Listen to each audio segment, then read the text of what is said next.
Welcome to Fatman on Batman. I'm Kevin Smith. From the inception of this show, from its first incarnation, from the whispered breath of Fatman on Batman, when I would talk about it on various podcasts like Smodcast or Hollywood Babylon, when I'd muse about, I would love to do a podcast that's just Fatman on Batman, me talking about Batman. The tweets that immediately poured in, the name that people said over and over again as the guest you must have is the guest we finally have tonight. Very few performers can ever make this claim. They put a mark on a character so deeply and so profound that for generations, whenever people read a Batman story or think about a Batman story, this is the voice that comes into their head. I've been alive for 42 years, kids. I've seen many incarnations of the Batman, but when I read a Batman comic, when I close my eyes and think about what would Batman do, and he responds to me and tells me what to do and acts as my moral barometer, the voice of the Batman is, has been, and always will be Kevin Conroy. Welcome to the show, sir. It's good to be here. There it is. This is going to be amazing. This is going to be ear porn for me and so many other people. Welcome to Fatman on Batman. Oh, good God. I'm going to come all over myself. Don't get messy on the table. Oh, stop it. Sacrilege. What? Show them the Kevin Conroy voice. Show them you. Hey, Kevin, it's good to be here. Now, as Batman. Hey, Kevin, it's good to be here. It's amazing. There is a difference. Now, to Bruce Wayne.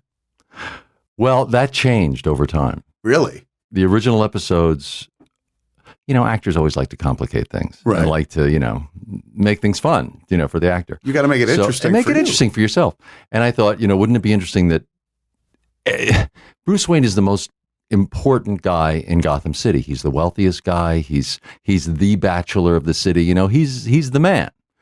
And when he puts on this cape and cowl, nobody knows it's him. I thought, how is that possible? Right. That's ridiculous. He's got to disguise himself somehow. So I thought, I'd come up with this voice that was more mysterious, and it was just another sound that would disguise him. And I thought, in order to make that distinct, Bruce Wayne had to have a very different sound. So I just made him a lot lighter, a lot almost like there was a lot of irony in it, a lot of sarcasm in it. I played up the humor a lot in the early episodes, and it was a much lighter sound. Right. And it was a really good. It was my own voice, but I used a lot of the higher register. I used a lot of. There was a lot of irony, a lot of I don't know how many other people felt this way, but I felt that it was an early decision I made that the Batman persona was his real. Everyone has two personas. Everyone has a public face and a private face. And I think we spend our lives trying to reconcile those. You try to get, more honest with people, more of your inner self coming out to the world. The older you get, the easier it is to let go of every hang up and start being like, hey, this is who I am. But with Batman, they're very distinct. I thought this guy has so wounded by his childhood experience that I thought, the real persona is the Batman persona. Mm-hmm. That's not a mask he's putting on. When he puts on the cape and the cowl, that's who he really is. That's his alter ego. That's who he is inside. Mm-hmm. And when he takes it off and he puts on the tuxedo and he goes into the office, that's the suit of armor. That's the character. That's the character he's playing for the world. I thought that'd be an interesting take on the character. And it really worked for me a lot. And I think it was my key into the guy. So that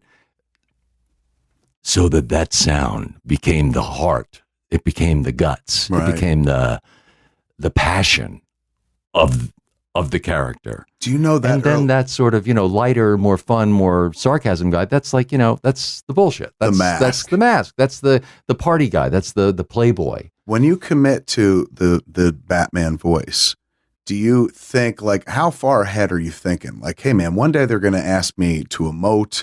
I can pull sadness easily because the voice is heavy with sadness. But what if they're going to make me make jokes? What if they make me sing? Like, do you think about where you're going to eventually have to take that voice, the gravitas? No, I really was dancing as fast as I could. Is that what it is? Yeah. I mean, you just, you learn to improvise. You've worked with actors Absolutely. for years, and you just, especially theater actors. You have to learn how to improvise. I mean, they threw that song. There's an episode where I do sing Yes. in Batman, and Andrea knows that I love to sing, and I never really get a chance to As in my Batman, career, and particularly. it's certainly as Batman, Right. And it was, what was this? Am I Blue? Am I Blue? And so it was a blast, but singing in that voice is really hard. Right. It's hard to do almost any kind of emoting in that voice because it's you're really kind of sitting down on your vocal cords, you know. Right. And as soon as you go into an upper register, it doesn't sound like him anymore. But you've got to go up there occasionally to get some range. You know what I mean? So that was a real challenge as an actor. You're right, and it was improvising, particularly to sing that song though. At that point, "Am I Blue?" I looked on the IMDb and I looked on Wikipedia. You've played Batman more than anyone else in this world, man. And it may be like a hockey record, like one of those early hockey records. 22 years. Is that how long now? 91. Well, 21 years. So never mind just the years. Think about the mileage. How many different ways, different performances you've done of that character. Like some Batman of those, the Animated Series. Yes. Batman and Adventures of Batman and Robin. Batman Beyond as old Bruce Wayne. The Justice League. And then now, you know, Arkham, the Arkham games, and the various movies. You know, there have been a number of direct-to-video movies. So it's a lot of incarnations of that voice in different stories. Years. You are the soundtrack of Gotham at this point, sir. Take us back to the place where it began. Where are you born? I was born on Long Island. Right out here. You're on the East Coast. I'm basically a native New Yorker. Right. It's why I still live here. I love the city. I was born on Long Island, a middle-class family, Catholic schools, School Sisters of Notre Dame, very strict Irish Catholic upbringing. Father was a very tough, angry, drunk. My father was a really... he ended up drinking himself to death, basically. He was a real alcoholic. How old was he? When he died? Yeah. 75. So I took care of him through his later years. He was in and out of detox and stuff. It was very... He was a hardcore drinker, but he was a functioning alcoholic. I was going to say, was he able to hold down a kid? Oh, yeah. Yeah, he supported a family, but it was not a happy camp. And I have 2 brothers and a sister, and we moved to Connecticut when I was about 11. With mom, dad, and your brothers? Yeah, everybody. And then I switched to public schools. Long Island is very ethnic. It's Irish communities, Italian communities, Black communities. There was a big... African-American community in Westbury called Newcastle. And it was a very integrated town. It was a very rich cultural mosaic, as the Canadians say. It was a real blue-collar, there were Catholic festivals. There was a big Jewish community called Sherwood. It was really for the 60s, it was an oddly integrated, functioning community of a real cross-section of America. It was fascinating. Suburban utopia. But it was a bizarre place when you think back on what was going on in the rest of the country in the 60s.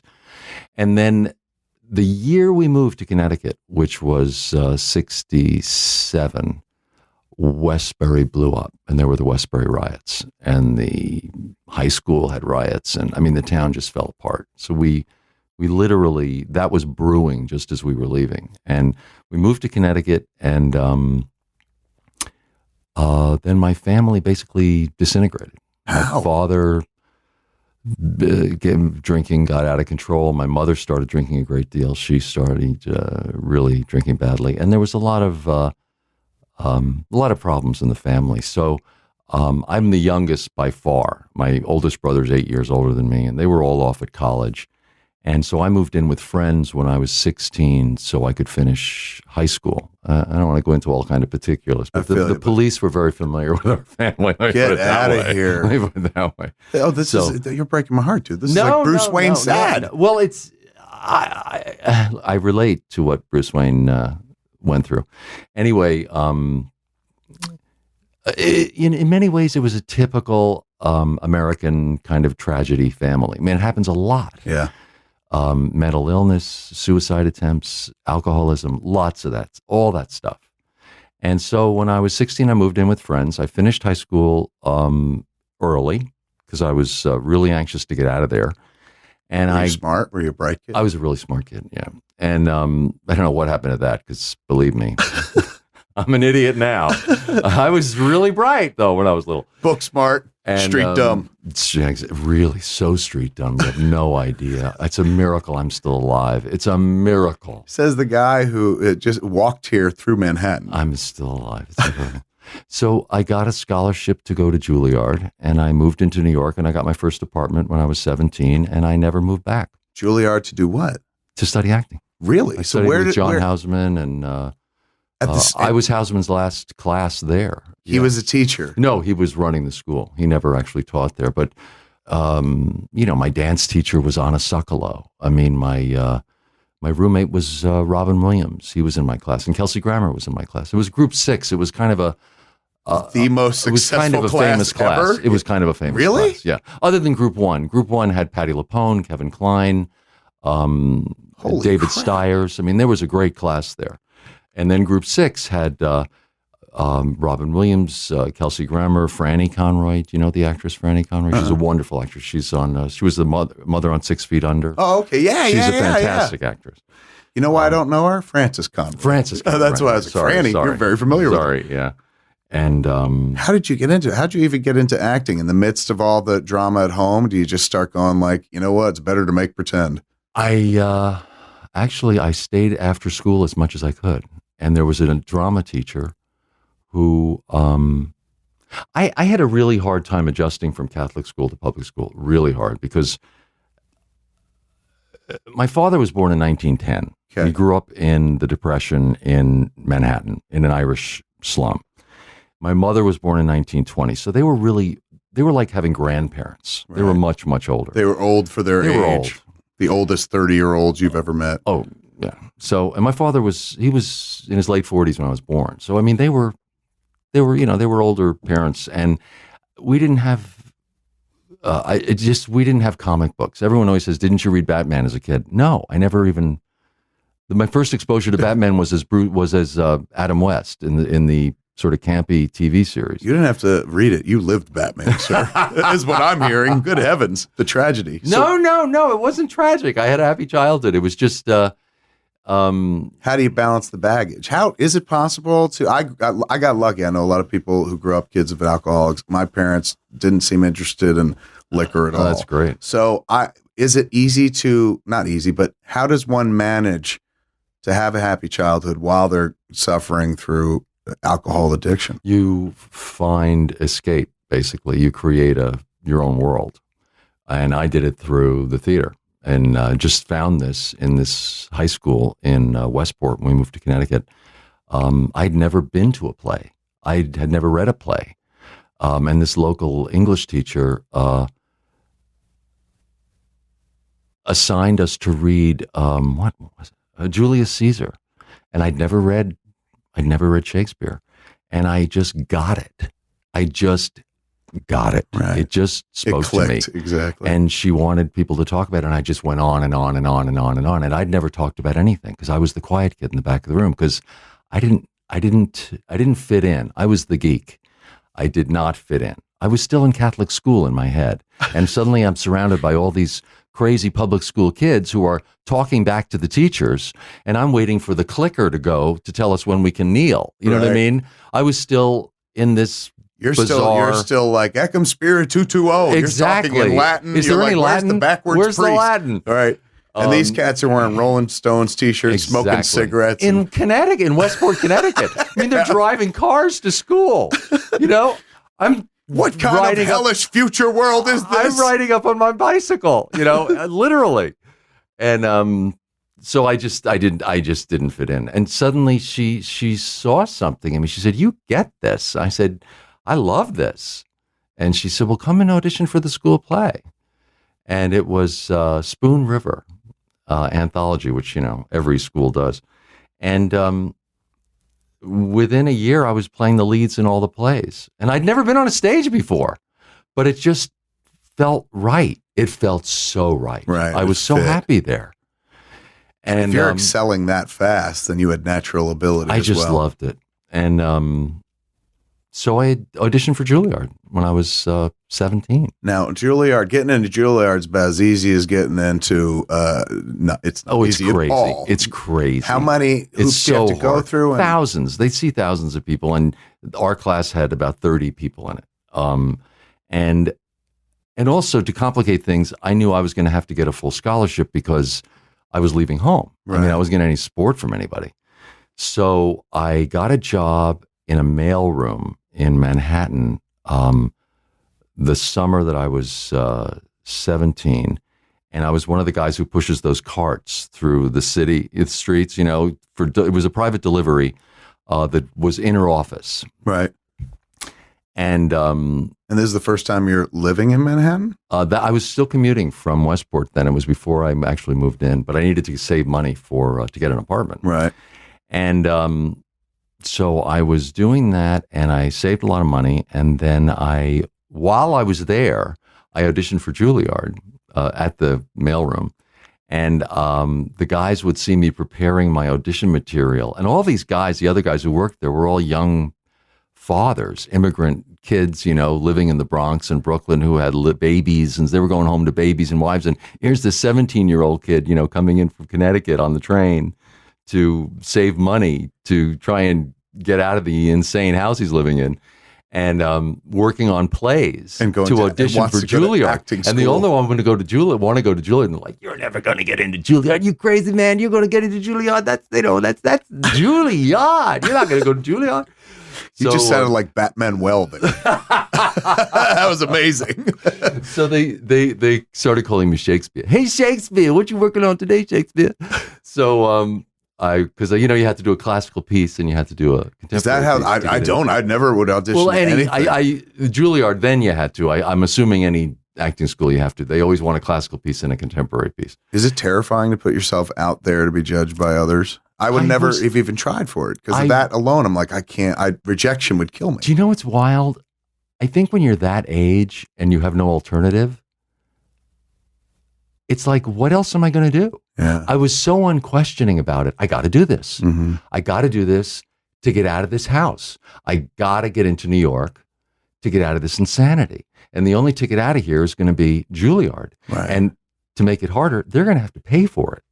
Juilliard's going to have to give me a scholarship. That means you have to. I don't have any money. Flawless. You have to be. So I'm like legendary. cramming these lines into this mailroom, with these guys who are going, "You Shakespeare, you're not going to get into Juilliard." So the day I got the letter saying I got in, they went crazy. These guys in this mailroom went crazy.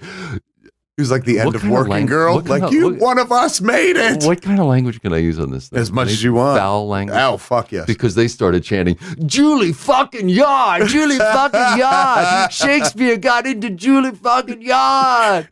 So they took me out to lunch that day, and they were the greatest guys. They were the greatest guys. What were your two audition pieces? Oh my God, this is embarrassing. No, I got to hear it. What, classical, you did a Shakespeare piece? I did. You're not going to believe this. What is it?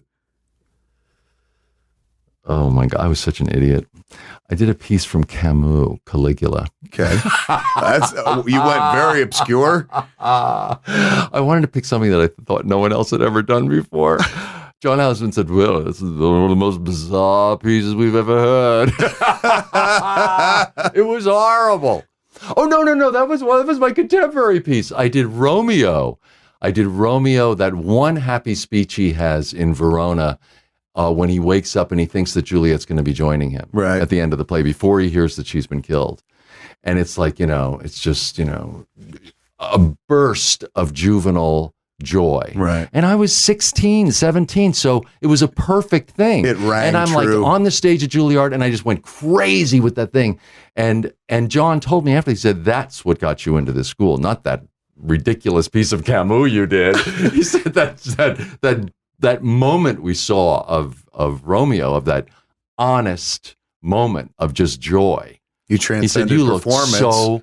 You were Romeo. He said, "You were Romeo. You were so joyous at that moment. And then to know that you were about to find out that she's dead. Right. As an audience member. Yeah. He said it was just heartbreaking to look at this joyous young face. And so that got you into this school. And that got you the scholarship. He said that was the moment. They paid your whole full freight? Yeah, they gave me living money. They made it easy. They made it easy for me. They gave me extra money. So Juilliard takes you from age what to what? 17 to 21? Normally, it's actually more of a graduate school because it's not like a college. It's more like a conservatory. Right. And especially the music students, they go there, to specially work with one faculty member. Madame Levine was the great pianist, the great piano coach, and there were these great teachers. Elizabeth Schwarzkopf would give voice lessons, and it was really an amazing place. The first day I was there, the day I auditioned,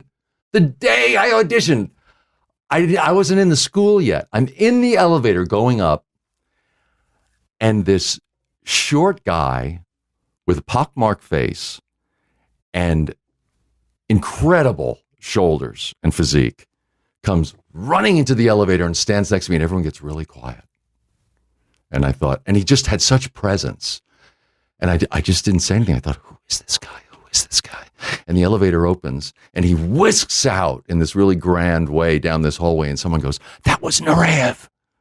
It was Rudolf Nureyev. Really? And I thought, wow, this place is awesome. Do you take everything at Juilliard? No. It's like, do you get to dance? Do you get to do You music? do, but in the acting school, there's a Juilliard School of Drama, which is a totally self-contained school within that building. It's one building as part of the Lincoln Center campus. Okay. But within that building, there's also the Juilliard School of Music, the Juilliard School of Ballet, the American School of Ballet, which is part of the Lincoln Center Balanchine School, and then the American Opera Center. So there are basically 5 schools within that building, but each one is completely autonomous. Separate. You have nothing to do with any of the other students. The only place you interact is in the cafeteria, which, believe me, is a scene out of Fame. Is it really? I was going to ask, how close is Juilliard to Fame? Well, I heard actually the Fame was originally written about Juilliard. Is that right? And then it was adapted to be about PA, High School of Performing Arts. Is that what? Is that what the kids in the city called it? PA. PA, yeah. So you guys would refer to them like Juilliard, be like, oh, PA. Oh, PA school. Yeah, they were really talented. We called it, of course, but the that Fame was the school, high school. But that was only because of the movie. But you guys could call it. They were PA.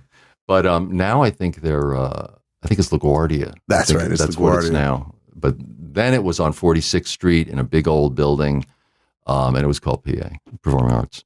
It was an excellent school. But I think I've heard, someone in your audience may correct me, I've heard that Fame was originally written about Juilliard and that it was then adapted to be about PA because it was more, I don't know,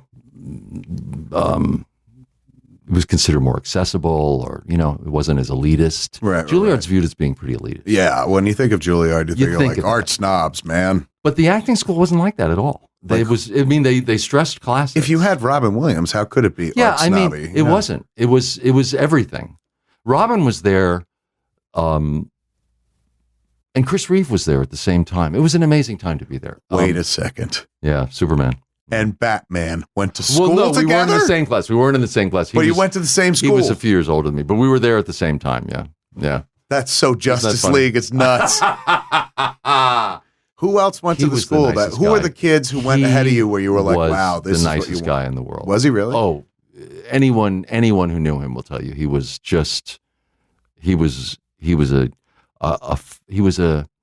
mensch. He was a good guy. Close to Superman himself. He was a great guy. Who else was there? I mean, all kinds. Patti LuPone. I mean, my God, that's massive. Mandy Patinkin. It was an amazing place to be then. It still is. I mean, it's what class were you? I was group 6, and I graduated in 1977. Now, when you say group 6, there had only been 5 before. It was a very new school. Really? Yeah. Patty and Kevin were group 1. Yeah, it was very new. John Houseman founded it. It was a really fascinating place. It was all very, it was a very creative moment. It was a hugely creative moment. And I was an idiot from the suburbs. I didn't know what I was doing there. I started telling you this story because you asked what age people go there. Most people go there because it's a conservatory after at least a couple of years of college, if not 4 years of college. Kids in my class, some of them had 4 years of college. I was the youngest. I was by far the youngest. There were a couple other kids my age, but not maybe one or two. And looking back, I was 6'2". I had a deep voice.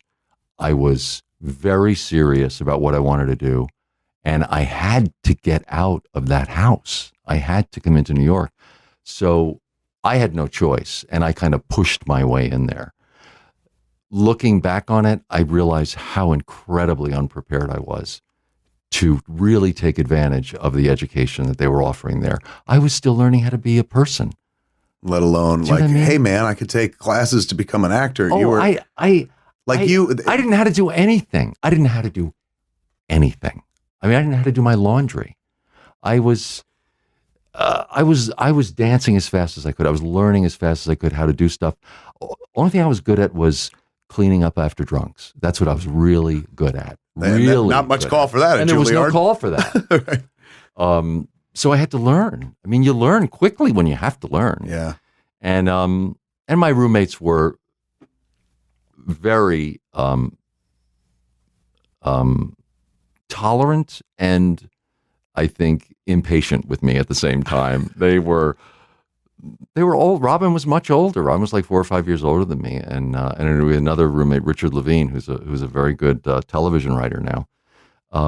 They were just more experienced with life, and they were older. And I was this idiot kid, but I was 6'2" with a deep voice. So I was taller than them. You were passing, but I was passing. Right. Yeah, as an adult, but I wasn't at all. But you learned there? Do you think you learned to be an adult over the course of the Juilliard run? Yeah. Yeah, I did. I learned a lot. It's a lot of learning stuff into a period of like you're trying to develop your craft, and you're also developing still as a person. That's what I mean about it being too young. I had so much growing up to do that there was all this incredible training that was being thrown at me that I couldn't absorb because, I was still trying to figure out how to put on my pants. You know what I mean? I was still learning how to be a man. Right. And I was just dancing as fast as I could.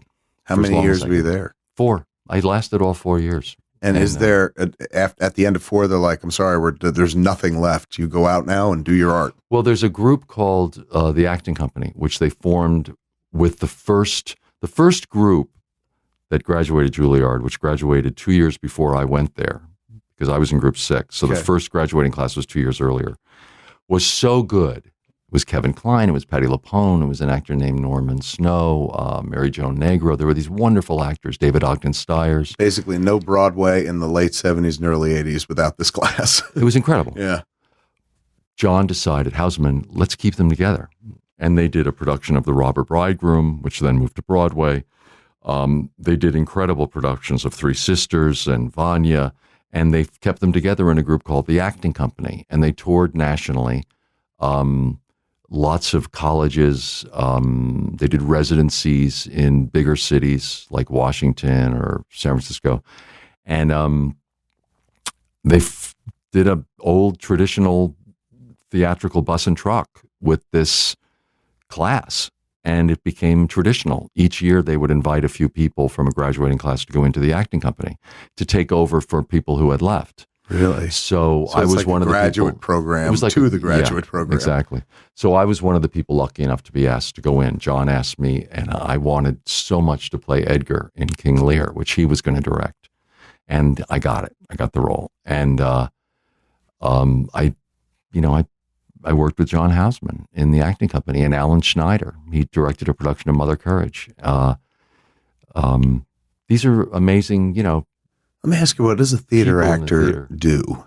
A theater director do? Like when you say John Houseman directed you, how much, like I know what I do, what I used to do in film. I would work actors my first 2 years, two flicks, 3 flicks.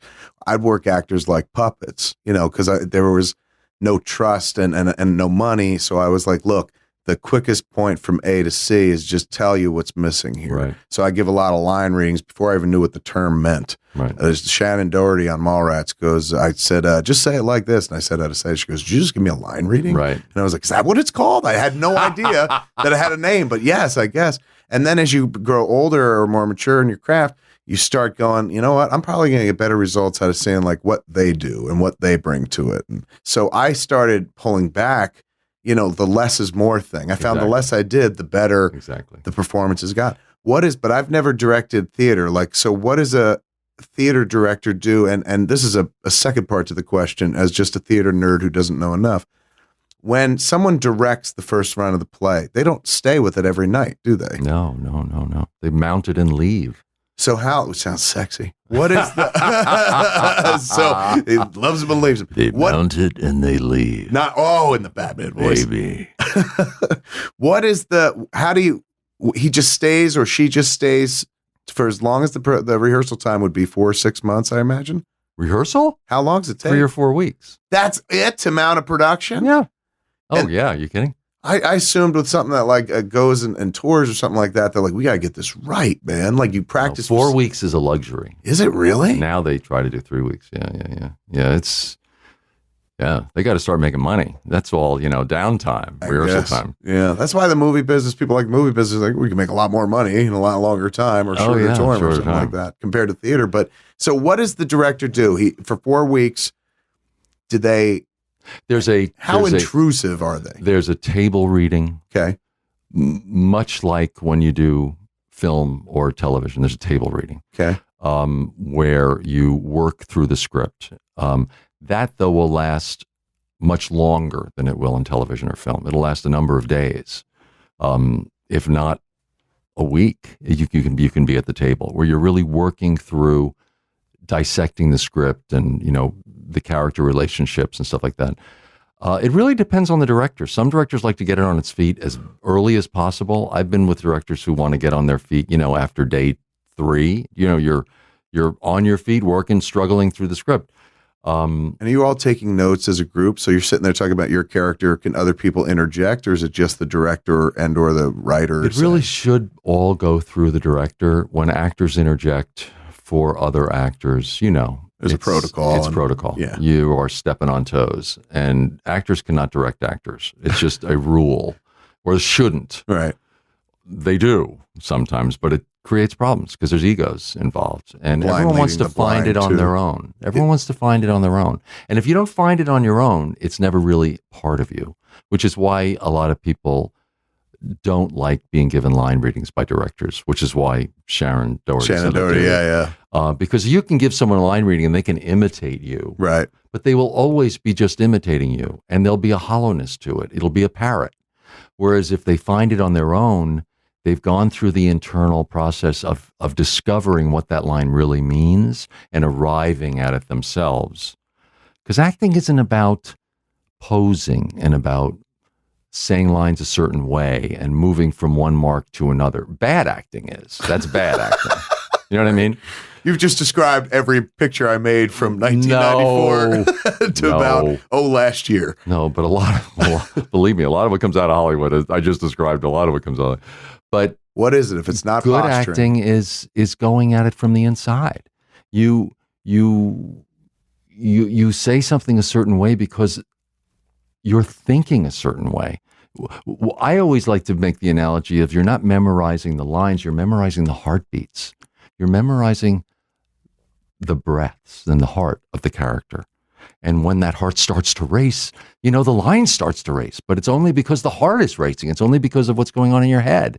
If you try to impose something on it, it sounds imposed and it's false. And, I sound like I'm, some kind of acting expert. I'm not, because I've done I've got 20 years on the job and I was riveted. I literally will listen when Batman tells me what acting is. I listen. Yeah, but there are probably a lot of actors listening who say that guy's full of shit. He doesn't know what he's talking about. That's the beauty of acting. Actors are kind of like geeks at a sci-fi con. They'll be the ones pointing at people dressed like stormtroopers, going, "Look at them geeks," and they're dressed like Klingons. So, you try to get at it from the inside, which is why no one wants line readings given to them. And it's why you need at least 3 weeks to get at that character. I mean, there's a famous story about the original production of Death of a Salesman, when Lee J. Cobb was, that famous performance. All through rehearsals, when it was first being mounted, he was kind of mumbling over his script. He never left the table. He had the script in his hand. He was mumbling. People were thinking, is this guy ever going to get this role right? He was so internally exploring, and people didn't know what he was doing. And there's this moment that I've read of where he suddenly put down the script and he stood up. And when he stood up, he couldn't stand up all the way because the weight of Willy Loman was so heavy on his shoulders, and the sadness of Willy Loman and the despair and the disappointment of that life was so heavy that he couldn't even stand up the whole way. And Willy Loman rose from that chair, and the other actors were just, he is. What do you say? The character. I mean, he ain't acting anymore. He's transcended performance. He became the guy. Right. But it had taken those weeks of just internalizing that experience. So that's been my approach to Batman through the whole thing. It's an internal approach to him, which is why I decided that voice was the real guy. Right. And the Batman and the Bruce Wayne voice was the performance.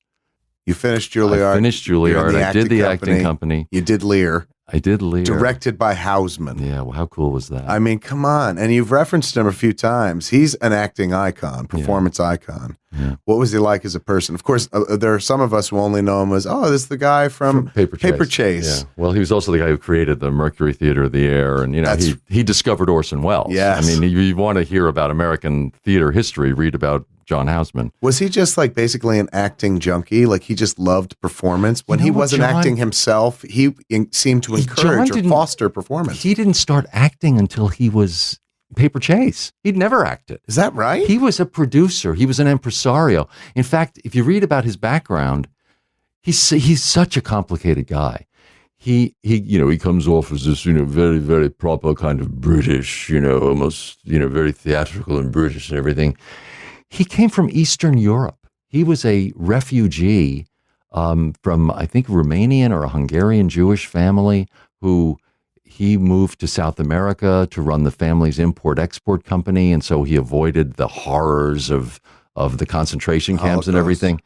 But he had this very rich and diverse and amazing life where he was a real survivor. Where he was constantly reinventing himself. And he got into theater, well, it was still young, but it was like his third career, you know what I mean, at that point. Right. And he discovered Orson Welles. He was a fascinating guy. As pompous as he seemed and he came across, he was actually a very, very shy man and a very kind and mild man. That whole bombastic kind of, professor from Paper Chase, that was all a performance. He was not that at all. I'll tell you a great story about him. My opening in New York, after being on the road for a year with the acting company, playing Edgar and Lear for Houseman, I was so proud of this performance. And we open at the American Place Theater, just off Broadway in New York. And it's my big New York premiere. And I've gone through 4 years of Juilliard and a year on the road, and I'm still making, barely enough to survive. And I have so much riding on this opening. And the reviews come out that night. And, Edgar goes through the whole play disguised as a madman, Mad Tom. And I had created this whole other persona of this near naked, scavenging madman on the stage. Poor Tom's a cold, poor Tom's a cold, but all this freezing, shaking, because he's half naked through the play. And the New York Times review said, described me as Kevin Conroy's Edgar is reminiscent to watching a crab twitching on hot sand. Motherfucker critic, Batman. You know what I'm saying? That was my first review. And I just thought, oh my God, I'm destroyed. See, man, I am destroyed. these people and no their one will opinions. ever hire me. I'm a laughing stock. And he really like went on and on and on about how horrible I was. Who was the critic? Do you remember? Don't lie, you remember. Because every night you're like, you son of a bitch. John Simon. Was it? Who was famously a prick, but and some people said, well, you should be proud. You got screwed by John It's Simon. true, man. It's kind of like, it's like it's a badge of honor, It's like dude. making the wall of Joe Allen's, Yes. a famous bad review. So I'm sitting there backstage at this theater in my dressing room. Everyone else has left. And I couldn't leave. I was so humiliated. I let everyone else go. And I'm waiting, and finally everyone else is gone, and the theater lights are out. And I finally start getting my stuff together, and I'm thinking, I don't know where I'm going to go. I don't know how I'm going to get a job. It was that powerful a review? Oh, it was devastating. But I mean, in general, for an actor's career, like a review? Well, I had no money. I had been a scholarship student, so I had nothing to fall back on. I had no family to fall back on. I was on my own. And at this point, I was like 21. I'd been living on my own for 5 years at that point. And the end game, I would imagine, would be what you were looking for was Conroy reinvents Edgar in a way that... Are you kidding? Takes Broadway by storm. Are you kidding? We'll expect great things from this young man. That was how the Hollywood movie goes, Of course. And it wasn't. It was a disaster. So I'm sitting there thinking, oh my God, am I going to have to go back to the mailroom? What am I going to do? And I couldn't face anybody. So I'm sitting there in the dark. It's very theatrical, but this is true. I hear from the hallway outside my dressing room, there comes a time in every man's life when he simply has to put one foot in front of the other and get on with the business of living. I suggest you have arrived at one of those times. Oh, that's class, dude. How cool is that? Very, very cool. That's my favorite John Houseman story. That's amazing. And that was John Houseman. And he'd been hanging around, he'd been watching me. He said, now get out of here. And the next night, he called everyone together because we all had to go back on stage the next night to do that turkey again, And he said, I wanted to draw all of you together to tell you, he gave us all a lecture about what bad reviews are and good reviews are and getting on with our lives. And it was probably good for us that we got a good smack in the face starting out our careers. You got it out of the way. You got it out of the way. Yes. That's what he said. He said, it'll never be worse than this. And it was right. And he said, and by the way, friends of mine, producer friends of mine were here last night, and they had one observation. They particularly admired the choices being made by Mr. Conroy in your Edgar performance. And all eyes turned to me because everyone knew I'd been the one who'd been shit on the worst. Right. And he singled me out in front of everyone to help me save face. It was the kindest gesture. He elevated you at the time you really needed it too. That's John Houseman. He was a great guy. What happened after that gig? You didn't, obviously your career didn't go in the shitter. You got another job. You continued to get jobs. I did Death Trap. The next job was a big Broadway tour with Brian Bedford. I starred with Brian Bedford and we did the national tour. Really? Yeah. So it was a big job. That's a huge job. Who had done I remember the commercials for the Broadway version when I was a kid growing up. They would, every once in a while, they'd run literal commercials for Broadway plays where they show a mini piece of the performance. They don't show the audience, just give you an impression of what the play is. The Broadway original cast was John Wood and Victor Garber.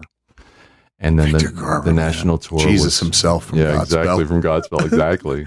Who's an old friend. You know that dude too? Oh, he's a great guy. You know what he's awesome on right now is the Lisa Kudrow show. He plays her husband on a show called Web Therapy. Oh. He's he was on, of course, Alias a couple of years back, whatnot. Right. He married my friend Affleck to his wife Jen Garner.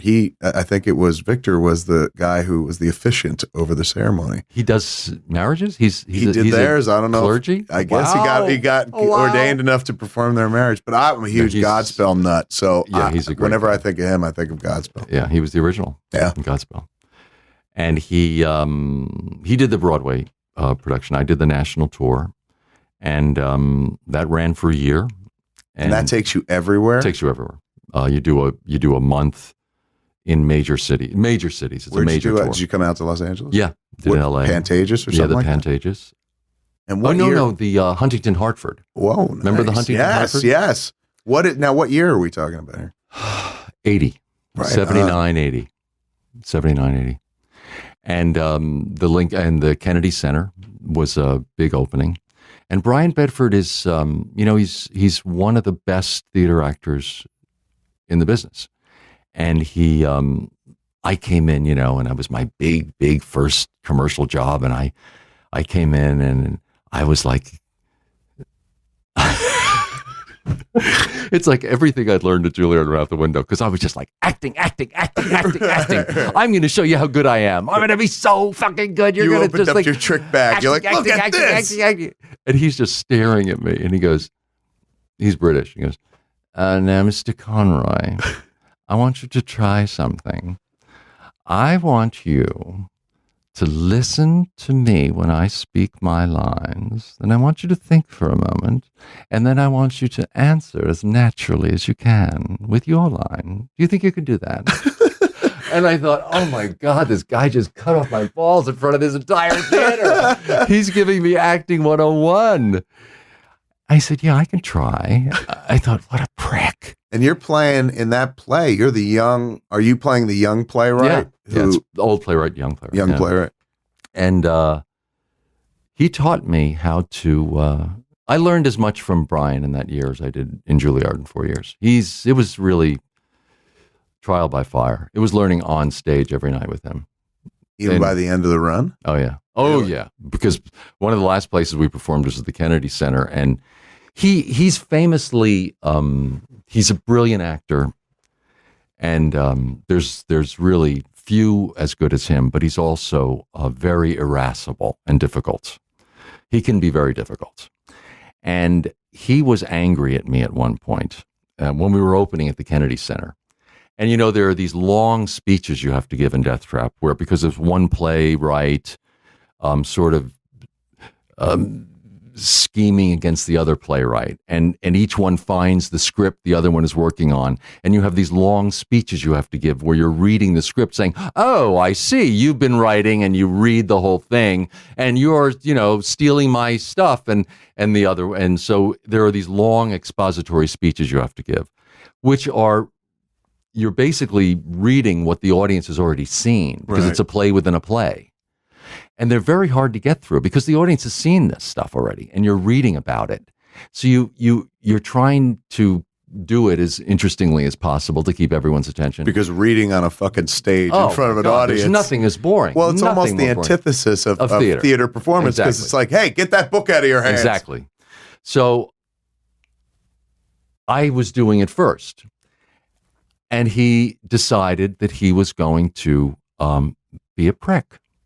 So he found a piece of lint on the rug of the stage that he just couldn't get out of the rug. And he got down on all fours and he was trying to get this thing out of the rug. And the audience starts giggling because it's hysterical. They in the middle of the performance? In the middle of my speech. In the middle of me reading this thing, he's stealing all the focus from this 2,000-seat theater.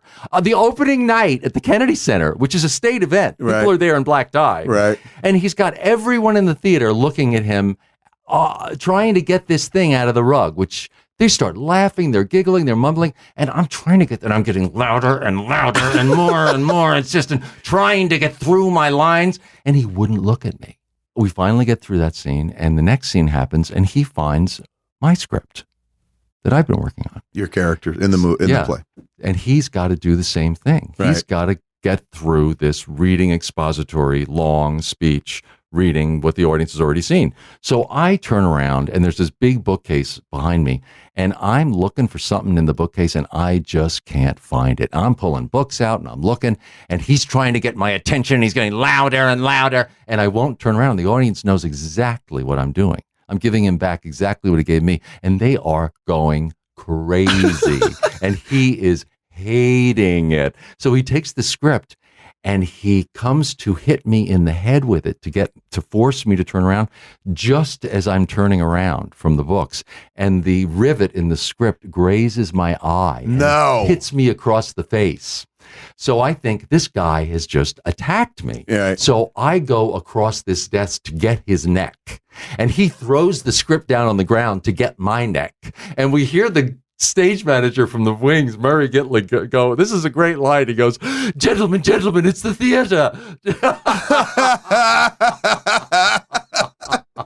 In the middle of the show? Oh, we were going to kill each other. We were going to kill each other, but we couldn't. As soon as we heard Murray's voice, we both realized, okay, we got to sit down. Got to go on with the play. So he picks up the script and he starts reading it again, and he's singing it. And I sit down and I'm listening to him. And then afterwards, I find out that Ira Levin, the playwright, was there, come down from New York and brought his family to see the opening. Oh, God. And I sitting in my dressing room, and I thought, well, I'm having one of those dressing room nights again. Where's John Houseman? Fired. I'm going to need a pick-me-up. I'm going to be fired. This is my first big job and my last big job. And instead, Ira Levin comes running down stage and he goes, you guys were brilliant out there. I thought it was like watching Hamlet. It was incredible. You found more in my play than anyone else has ever found. He said, I thought you were really going to kill each other. And that's, I mean, to be fair, for those that don't know Death Trap, like there is hostility between your characters. Oh, absolutely. But you guys escalated into the real world. Oh, yeah. We were going to kill each other. What did you do next? After you do your Death Trap run, God, does that lead to other stuff? Does that open up doors when you're doing like a cross country theater? Oh tour? yeah. But I really needed money still, and so I got a soap in New York, Another World, which actually was. You were on Another World? Yeah. How long? Just 1 year. I just signed a 1-year contract because I didn't want to get stuck in soaps. I mean, soaps are a great way to learn camera. Especially in New York, because the theater doesn't pay much. Right. So my first day there, I was so amazed who I was working with. I was working with Pamela Peyton Wright, Carol Shelley, Brian Murray. Everyone from Broadway and the Public Theater was in this soap that I thought, my God, I was looking down my nose, at soaps. I can't believe that this is where everyone is. Right. Who's performing at night. This is where they are during the day. And then I left that to do more theater, and that led to Kennedy miniseries, which was a BBC, CBS co-production where I played Teddy Kennedy, and Martin Sheehan was Jack Kennedy. So that was like entering kind of the big leagues for me. And then I did the George Washington miniseries with Barry Bostwick and E.G. Marshall, and would periodically do theater. I did a wonderful play. The play I'm probably most proud of was play called Eastern Standard on Broadway. How long did it run? Eastern Standard ran, I don't know, 6-9 months. It was a drama. And dramas don't tend to run very long. As an actor, do you want, what do you want? To see it run forever? Or like at a certain point, you're like, I can't keep doing the same role forever myself. Like how long can you devote to a production before you're like, if I ever say this word again, I'd rather kill myself. Death Trap for me for a year a year is really it for me. That's a long time. But, a dear friend of mine, Tommy Robbins, who was in my class at Juilliard, did Lion King for something like 11 years. What role? Pumbaa? Really? One of the Timon and Pumbaa characters? Yeah. The warthog? 10 years, man. 10 or 11. Good Lord. Yeah. I mean. And if you've never seen The Lion King, it's an amazing play to behold in the first 5 minutes alone. First 5 minutes of that play, you're like, holy crap, it is everything they say it is. Oh, yeah. After that, they add more songs to this musical, more than were in the movie. It's longer than life, man. It's a long show. To be the person in the audience, one thing. To be the person who's doing it, 6 days a week, 6 performances? 8 shows a week. Is that how many? Yeah. Why? So it's like you work, you have one day off. Mondays are dark, it's right? 6 evenings and 2 matinees. Oh, Mondays the are weekend, dark. the matinees. You get 2 matinees. So it's always 8 shows a week. Do you consider yourself a theater actor or just an actor? Like I know some cats who are like, I'm movie, I'm theater. I'm like, keep it very separate. I always considered myself a theater actor first, but in reality, I've done more TV. than probably theater. But the things I'm most proud of are theater. Do you think it's because also that was your access point? Yeah, You'd start that's where making I came movies. in. You came in with a love of theater, and theater also gave you purchase from a really rocky harbor. Yeah. All right, so you're acting for a lot of years. When does it become voice acting? When does somebody go like, "Hey, man, we don't want to see you. We just want to hear you"? Yeah. I am so lucky to have segued into that. I started doing commercial voiceovers when I was doing Broadway in New York just to make more money. I would imagine you get like hired like crazy. It's amazing. You would. You have a silky, Thanks. Yeah. but stern, powerful, but yielding voice. It may be the ideal male voice. Like if I ever wanted a voice different than mine, and believe me, many times I did, that voice covers so many bases. Yeah. Unfortunately, I'm in the most competitive vocal range. Like, really? Yeah. I mean, I'm always in the mix with, it's me, between me and 3 or 4 other guys. But it's the most competitive group. I mean, these guys sound like the voice of God, a lot of them, you know what I mean? Right. And so I don't get it as often as I would like, but I'm always in the mix, right. No, Batman sort of animation voices just fell into my lap. I had done a show called Tour of Duty about Vietnam. Okay. And that had just finished, and I was in LA, and then I did a couple of TV movies, and my agent just said, they're doing this new animated show at Warner Brothers. Go over and give it a shot. This is like 1992. It was right after 91. When you were coming in for auditions and whatnot. Yeah, they finally aired it in 92. And this 92 was it aired. After the Batman Returns, the second Tim Burton movie. After the first Tim Burton movie, I guess they started thinking about, hey, we should do a Batman animated. Right. That's what Paul told us. And then after Batman Returns, they were like, as soon as that movie's out, then we'll put this onto, I think it was Fox is where it first It started, and it was prime time. Yeah, they aired it at first time. Okay, so you've at what point is it Andrea Romano who reaches out, or how do you wind up in the mix of auditioning for Batman? I just went in for a cold audition. It wasn't even for Batman. They had never met me. I went in thinking I was going to audition for one of the character roles, maybe Bullock, right, or Hastings. I mean, it's one of the other characters, which I was kind of excited about doing a character voice, and they said, well, we'd like to hear you try Batman. And I thought, well, that's kind of boring, but I'll give it a shot. He's just like the hero, Right. And then I kind of got into it, so it grew on me. Yeah. But no one knew it was going to last as long as, no one knew it was going to turn into what it did. Really? Not at all. Not at all. No, it was just a job. It's become so much more than that to I know. So many people, I know. as you know. No, you have no idea. And the different chapters I've been through with Andrea and Bruce and Paul, I mean, it's become a life, but it started out as just a few jobs. We didn't know how many episodes they'd even buy. And it started out prime time on Fox, and then it was moved. They didn't want to keep it prime time, and they thought, well, maybe this is going off the air right away. No one knew. And then Mark Hamill and I were both.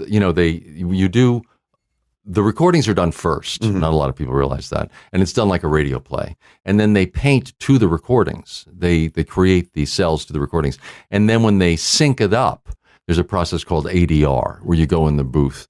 And that can be, 6 months after you've done the original recordings. 6 months later, it comes back from the artist and you're doing the sync up. And so it was 6 months later that Mark and I went in together to do our first ADR. We hadn't seen anything yet. We'd seen some original sketches. We had no idea what it was going to look like. And we're sitting in one of those studios at Warner Brothers. And they, the big screen, they bring it up. The score comes up and these colors come on and these beautiful visuals. And I looked over at Mark and I said, did you have a clue this is what we were doing? Right. He said, no. He said, I never had an idea this is what we were working on. We had no idea it was going to be that beautiful, that huge. Bruce and Paul knew. Right. We really didn't know it was going to be that incredible. Because it just seemed like it was kind of like, the heroes are kind of the boring characters. But you made him not boring. But that's the thing. You that's did what I got something into. special. No, I got into him entirely. Like, there's a dark night of the soul that everyone goes through. And that's why people so relate to that character. Everyone in their lives goes through that. When I was living alone in New York, it was so ironic to me after having had the childhood I had that the first thing I did was start drinking like a fish. Is that true? Oh, I would imagine that a child of an alcoholic would be like, I'm going to stay as far away from this as possible. Of course. That's exactly what you think. I couldn't believe what I was doing, but I couldn't stop. And I thought, this is insanity. This is terrible. And the little bit of money I had, I was drinking. And I thought, I gotta stop this.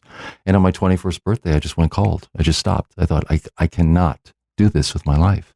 Not after what I saw my parents. You've seen the effects. Oh yeah. My God. But, you wake up that young and not know where you are enough and not know how you got there. And that sense of despair and that sense of loneliness.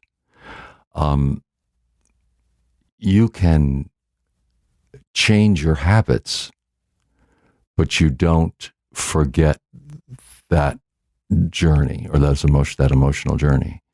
And that all came to Bruce Wayne for me. I completely understood that darkness that he lives in. And as much as anyone can understand anyone else's, I can't completely understand what it's like to be in your skin. You can't completely understand what it's like to be in mine. But you can empathize. You can try to go there. And with Bruce Wayne, I understood. I just think because of my own family background and my own journey, I just completely understood. At one point, you talked about altering the performance from the beginning to the other places, or how much has it changed in your head from the beginning? Like if I watch the first few episodes of Batman animated series or hear the character talk in the interstitials of Arkham City or something like that, or the movie between the actual gameplay, it's always Kevin Conroy Batman to me. Is there subtle distinction to you where you mentioned changing or it evolving? The challenge for me when you talked about how many years can you do a role on stage before you want to go insane. Have you gotten bored of Batman sooner or later? No, the challenge for me in doing Batman hasn't been to change him over time. It's been to keep him consistent and keep it fresh and keep it real, because people know that character better than I do. Even though I think I know him inside and out, there are people in the audience who know him better than I do. So they would know in a heartbeat if I was lying, right? If I wasn't being truthful with the voice, or if I was trying to do some funny actor thing, they would hear it. And my challenge for 21 years has been to be truthful to it and to keep it real and to keep it honest, and to keep it fresh without it getting stale.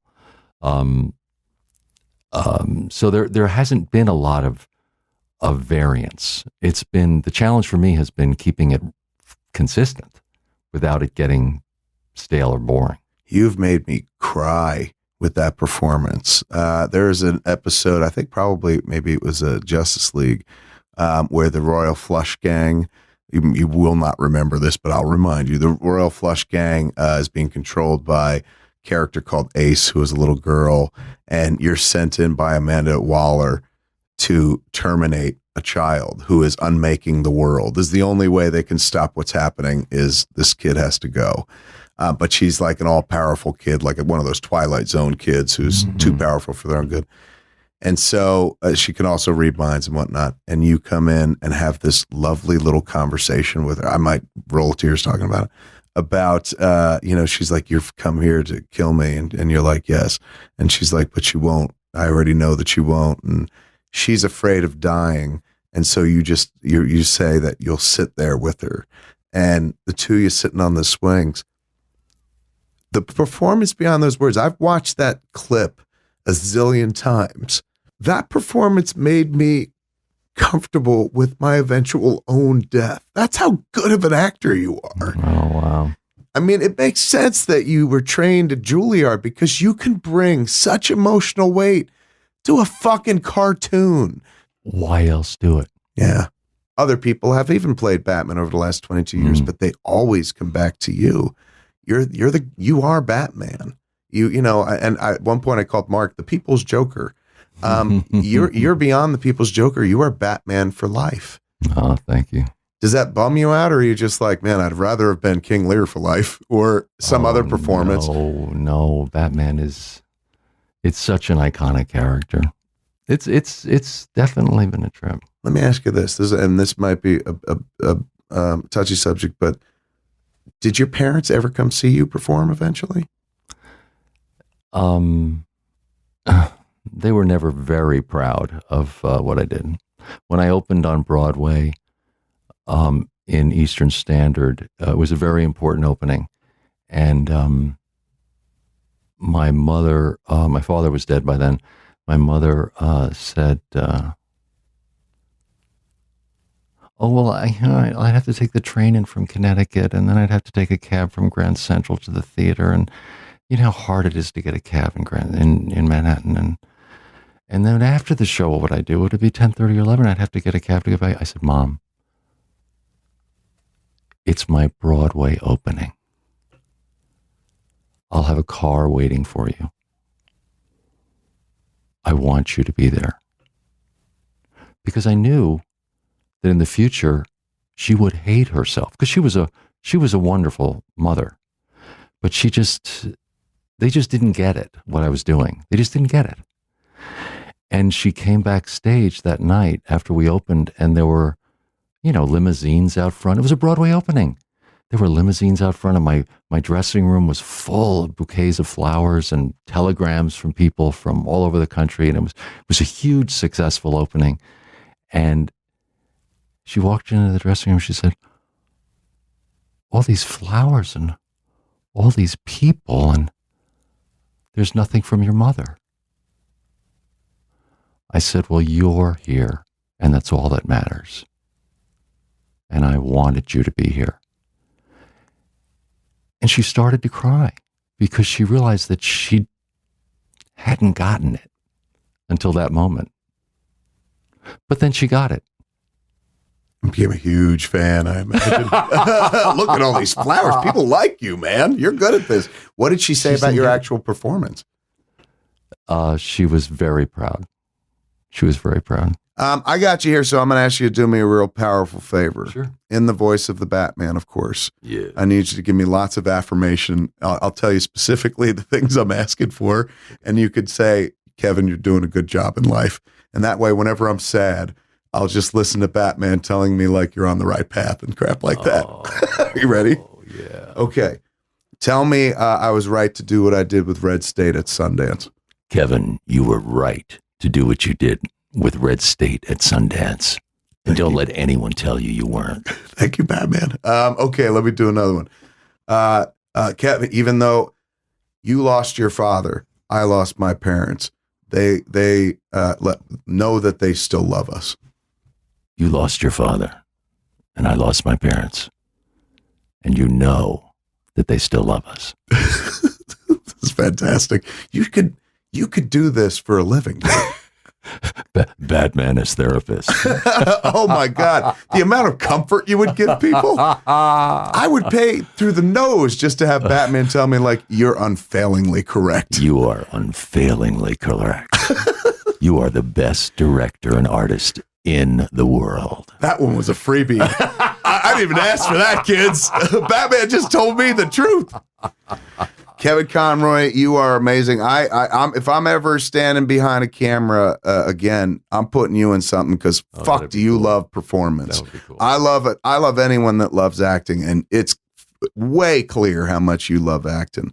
And you brought the world to one of my favorite concepts, characters, phenomena in the entire world. And like I said, from the time I first watched the Batman animated series and until my last synapse fires and I leave this world, Batman will always be Kevin Conroy. Thank you so much. That's so wonderful for you to say that. I appreciate it. This has been Fatman on Batman. We've been talking to the Batman himself, Kevin Conroy. Tune in next week. This is a high bar, though. I don't know who the hell's going to have to follow this, but tune in next week. We'll talk to somebody else who had something to do with Batman, though not nearly as deeply. It's almost time to end the show. We just had the Batman. Never end the show. Until then, come back and visit us next time in the Fat Cave. Same bat time, same bat channel, smodcast.com.